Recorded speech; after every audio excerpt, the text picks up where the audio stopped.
Hi guys, I know it's been a while, but I'm back. Today I'm going to give you a reaction regarding a movie that is on Netflix. So many people have asked me to react to this movie because it talks about intersexual dynamics, it talks about the manosphere, and it also talks about masculinity. So the movie I'm talking about is called Adolescence. It's a mini series in Netflix, about 4 episodes. So this is my take. In summary, without giving any spoilers, the movie is about a teenage boy who is accused of murder. Uh, and it plays a lot around a school. It's like a junior school. And so we are taken through what the way kids interact in the school. All these kids apparently have smartphones. And they're trying to just lead you to how and what made this kid commit murder. The 13-year-old is accused of killing a girl who is about the same age. And when you look at it at the end of the day, for those who are aware of what has been happening in the news and all over the world, if you're perspicacious enough, then you know that it's a hit piece on Andrew Tate. Uh, the characters that we have in the movie are quite compelling, very strong characters, very well done. Even the kid who is the villain, the character, he plays his part very well. There are policemen there, there are teachers, there are doctors. They do it very well. They show you the way kids are interacting in school, bullying, peer pressure, trying to fit in, and so on. That is all done well. The biggest challenge I had with the movie, a lot of parts were left hanging. It's like they had a lot of plots that they could not run full circle, tie up to the main story or to the main narrative. For example, there's a point when a black girl becomes very violent and attacks another boy and accuses him of murder. We don't know how that ended and why she did that. There's a boy who runs out through the class window and the cop chases him until they catch him, and he's apparently the one who gave the knife. But we also don't know how that went and so on. So anyway, now here is my reaction. In the movie, the fourth episode, which is the last one, it focuses so much on the parents and the way they are dealing with this. The child is now jailed and how they are taking the blame for it and blaming themselves. If you look at the movie is just trying to tell the society that there is something called toxic masculinity, and it has people like Andrew Tate who are propagating this toxic masculinity on social media, and this is making boys to become dangerous and harmful. It's making them become incels, or rather, it is spreading what they call the incel culture. I don't know what that is. I've never heard of it. I've written about incels myself, so I think I know more. I know quite a bit about incels. But they talk about incel culture. I don't know what that is. So that is what the movie is about. That's the message they're trying to give. Parents, watch your children. Fathers, you need to be present, and so on and so forth. Otherwise, Andrew Tate will make your kids become monsters. That's the message. But we know what has been happening in the UK, in Australia, and how they've been. Andrew Tate basically bashes the entire society is about weak masculinity. They become weak and they're being overrun by foreigners and so on. Okay, so um, now let's set get something straight.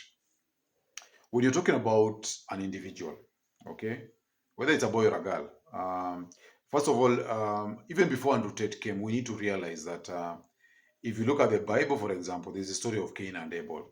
They were raised by the same parents. One of them was a murderer. Okay, he killed the brother.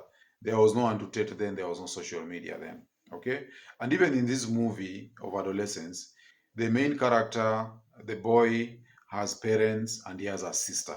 The sister is okay. The kid is a psychopath.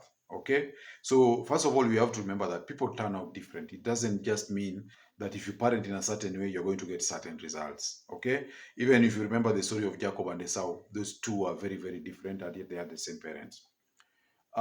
It's normally said, I don't know whether it's proven, but statistically, 30 to 60% of what you turn out in terms of your personality is already genetic. It's in your DNA.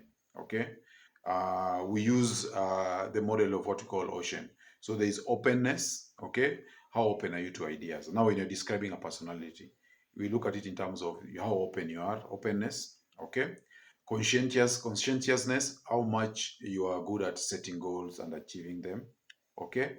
Then there's extroversion. Extroversion is how much expressive you are, how do you interact with other people, how much do you connect with other people as opposed to being introverted. So that's extroversion. Okay. Then there's agreeableness. How much are you willing to compromise? Can you listen to rules? Can you conform? That's agreeableness. Very important. And then there's neuroticism. Neuroticism refers to how you react to negative emotions or news.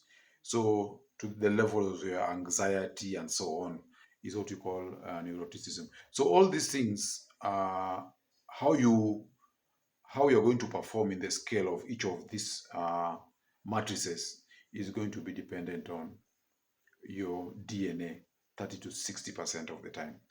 The other is going to be based on how you are nurtured and how your environment is. But you also have to remember that who you are is also going to determine how you're going to deal with your environment. There are children, for example, who are brought in terrible households, but because either of their conscientiousness or their agreeableness, okay, or their extraversion, they actually end up becoming successful despite the very bad beginnings that they had. Okay, there are also people who can have very good beginnings. You have very present fathers. We have so many cases of people who had very present fathers. Maybe some of them are even pastors or teachers and so on. But they turn out to become failures in life. They end up becoming drug abusers and so on and so forth. So sometimes having a very good background or parenting is not necessarily a guarantee that you're going to turn out okay. But that is what the movie is trying to portray. That uh, I know that even in terms of juvenile detention and statistics, it is normally said that many kids who are in juvenile detention and who are juvenile delinquents, most of them are coming from fatherless households. But what most people don't normally say is that most of the times, particularly in the US and in the West, most of the times when the father is not there, it also means that we don't have a good provider or an economic pillar is missing.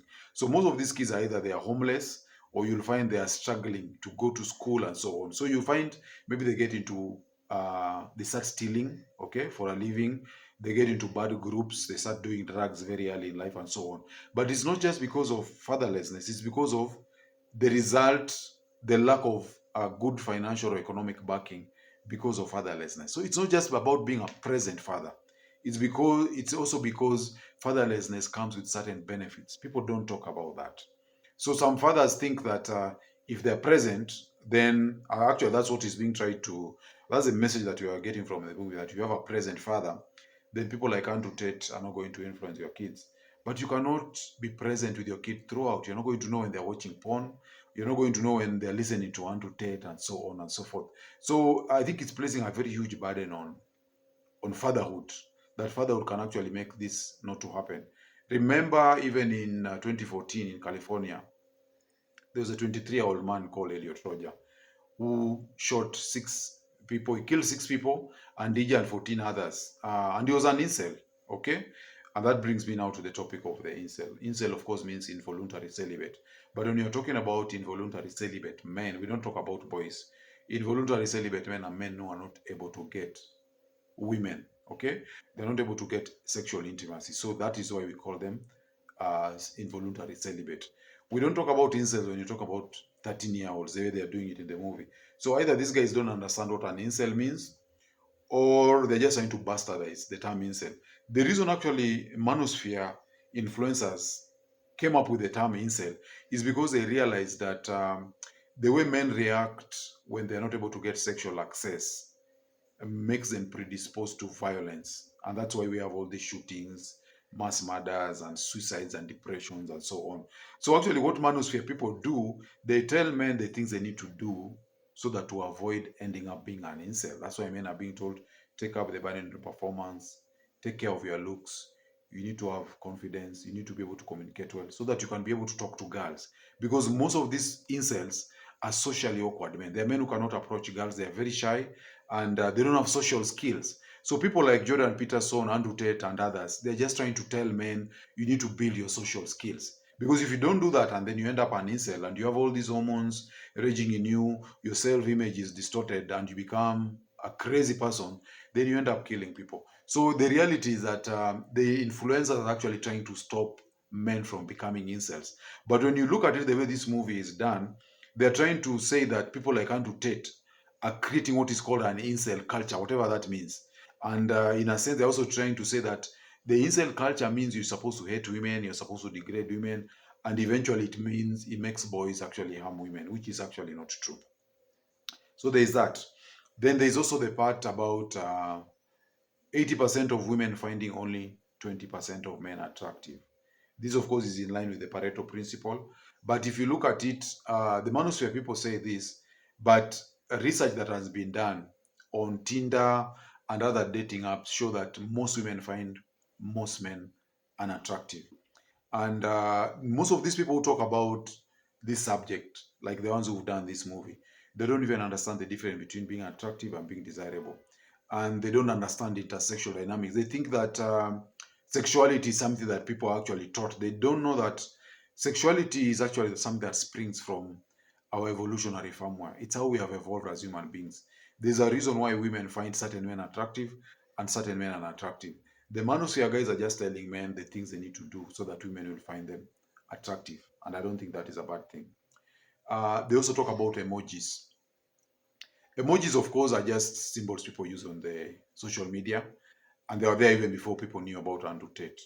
But there is a way in which the movie tries to portray emojis as a very harmful way of communicating.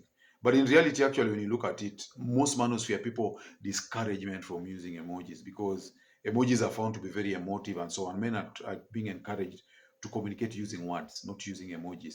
If you look at the way the movie is done, they're trying to say that communicating through emojis is a way of bullying, abusing others, and actually messing them up psychologically, which is not true. They also talk about the red pill and the incel culture. They don't really even dig deep into what the red pill is and what knowing the truth is. They just treat it like the incel culture or the masculine manosphere influencers are trying to make kids become very radical. They don't illustrate how. They just say this kid who actually is portrayed as the kid is a psycho actually, basically when you look at it, and they're trying to blame it on Andrew Tate, which really doesn't make sense. So there's a lot that these guys could have done. I think they rushed in making this movie. Probably they got a big funding from the DEI financiers, and they wanted to make this hit piece on Andrew Tate. Probably, I don't know why they rushed it, but I think they could have done a better job, even though I don't agree with their motives. They could have done a better job of tying up the loose ends and making sure that the plot is coherent. And they probably would have actually gotten even reference to Andrew Tate, the kind of things they are saying and so on, as opposed to just making suggestions or implications, most of which are wrong. And then they have to realize that in the society today, a lot is contributing to why boys are becoming what Jordan Peterson calls them the lost generation. Okay, girls have become very empowered, boys are becoming very weak. In Africa, we've lost rites of passage, and we know that we have uh, girls now are more enrolled in high schools, universities, and mid-level colleges. The enrollments of girls outstrips those of men. Men are dropping out of colleges. We know that within our estates, in urban areas, a lot of play spaces or playgrounds that were there before, they're taken up by construction of buildings. So a lot of these boys no longer have spaces where they can go and burn out their masculine energy, their testosterone, and so on. They are forced to spend so much time indoors, and that's why they are on video games, on pornography, and so on. So, as much as you want to say that they're spending too much time on video games, it's because there's nowhere else they can go. So, we also need to change in terms of that as a society. Let's have more spaces for boys to play and express their masculinity so that they don't remain hold in their homes. And also, very important, we need to realize the society is changing. Marriage rates have gone down, divorce rates have gone high, women are empowered, men don't know where to fit. In the past, men used to find their purpose in their jobs because their jobs provided a source of income, and that's why we say men are providers. But women now can provide for themselves, so it leaves men without a footing in terms of where do we fit in the society. And so men are actually trying, and the boys are also trying to fit into a society that has really changed. So we need to look at it not by in terms of blaming the influencers, but getting a solution for how these boys can get their purpose and usefulness. That's why these boys are going to drugs, committing suicide, and getting a lot of depression, because it's difficult for them to find a purpose and to find how they can be respected and needed in the society. So that's my take on the movie Adolescence. If you have anything you'd like me to react to, you let me know. I'll see you on the next one.